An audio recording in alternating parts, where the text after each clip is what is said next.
Hey guys, we're back for video number 9, and in this video we're going to be talking about grouping and subtotaling within a document. So I just want to show you, so I've got this larger data document that I've started using over the past couple videos here, and if you see, I've got all this data, but I want to just say I want to focus on just this particular subset within my within the data that I've got. So what I can actually do is, again, I'm going to go up to my data tools menu, and I'm going to just say, okay, let's look at all the characteristics I want to group together.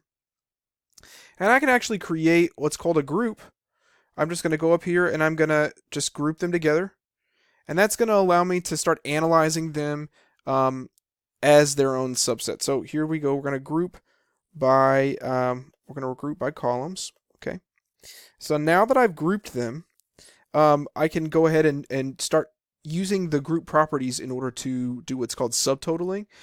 So what I want to do is I want to say, like, let's look at totals based off of a particular characteristic. In this example, I'm going to sort things by item, and then we're going to use that sort to create subgroups. So let's do that real quick. So I'm going to go here, and I'm going to sort by item, cell values A to Z.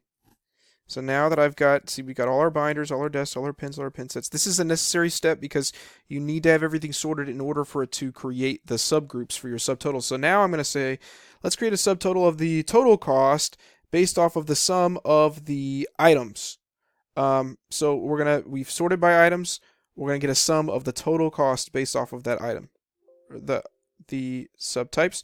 So now we've got our desk totals, our pin totals, and our pin set totals and pencil totals, which just allows us to get those, the totals overall within our subgroups. So there we go.